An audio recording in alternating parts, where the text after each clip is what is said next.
Assalamualaikum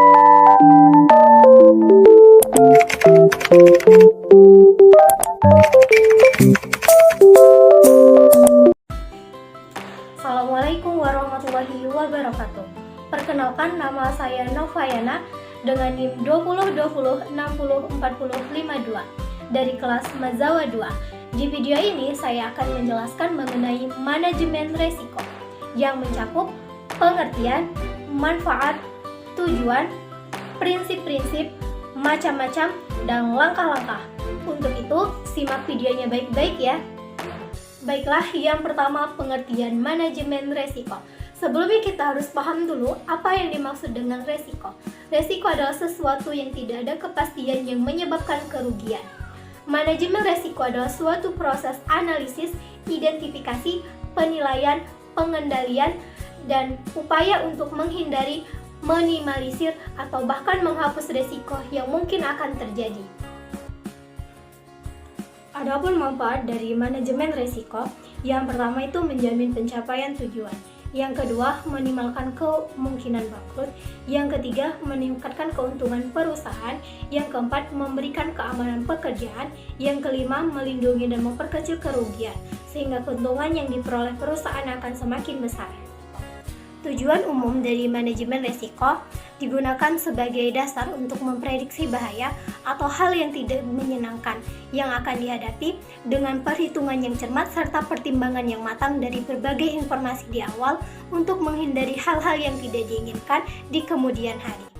Adapun tujuan manajemen resiko secara khusus, yang pertama itu menyediakan informasi kepada pihak regulator, yang kedua meminimalkan kerugian dari berbagai resiko, yang ketiga agar perusahaan tetap hidup dan perkembangannya berkesinambungan, yang keempat biaya manajemen resiko yang efisien dan efektif, yang kelima memberikan rasa aman, yang keenam agar pendapatan perusahaan stabil dan mampu memberikan keuntungan bagi pemilik dan pihak lain.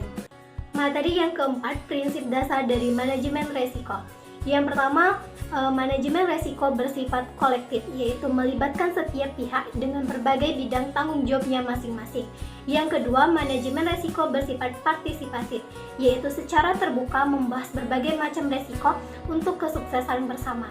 Yang ketiga, bersifat iteratif, yaitu melalui siklus untuk memfasilitasi proses belajar, yaitu memahami resiko dari pengalaman, menjadikan evaluasi ulang resiko sebagai bagian dari kegiatan. Yang keempat, manajemen resiko bersifat proaktif, yaitu antisipatif bukan reaktif, mengatasi penyebab bukan gejala, menyiapkan rencana penanggulangan sebelum terjadinya resiko. Yang kelima, macam-macam bentuk dari resiko.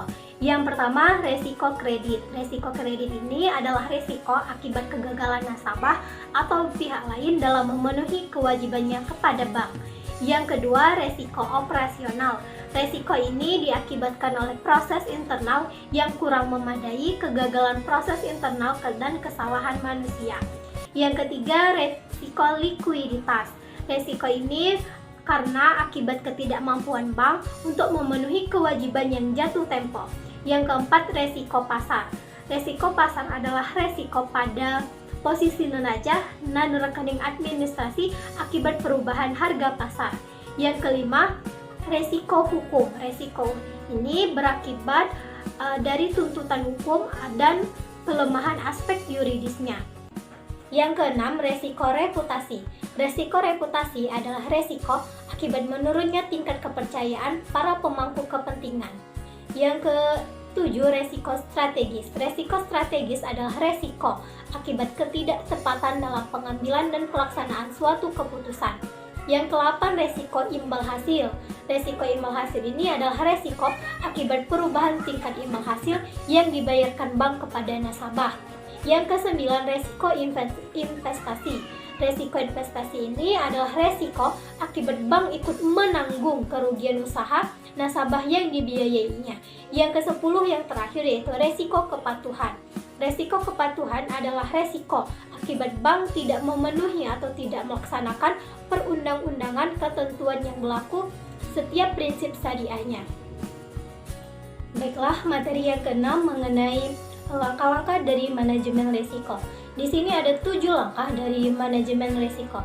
Yang pertama itu mengidentifikasi risiko. Mengidentifikasi ini dapat dilakukan dengan cara mendaftar risiko apa-apa saja yang mungkin akan terjadi. Yang kedua, menganalisis risiko. Analisis risiko ini dapat dilakukan dengan cara melihat seberapa besar potensi kerusakan yang terjadi. Yang ketiga, memonitoring risiko. Memonitoring risiko ini bisa dari awal untuk mengetahui adanya risiko baru yang muncul. Yang keempat, mengevaluasi risiko. Dapat dilakukan dengan cara menyusun tingkatan prioritas risiko mulai dari yang tertinggi hingga yang risiko yang terendah. Yang kelima, menangani risiko. Dapat dilakukan dengan cara membuat rencana tindakan untuk meminimalisir resiko. Yang keenam, memantau resiko. Setiap resiko yang terjadi masuk dalam register resiko dan peta resiko perlu dipantau perubahannya. Yang ketujuh, mengomunikasikan resiko. Dapat dilakukan di setiap tahapan kegiatan itu dikomunikasikan dan dilaporkan kepada pihak yang berkepentingan terhadap aktivitas bisnis. Demikian materi yang dapat saya sampaikan, lebih dan kurangnya saya mohon maaf. Saya akhiri dengan wassalamualaikum warahmatullahi wabarakatuh.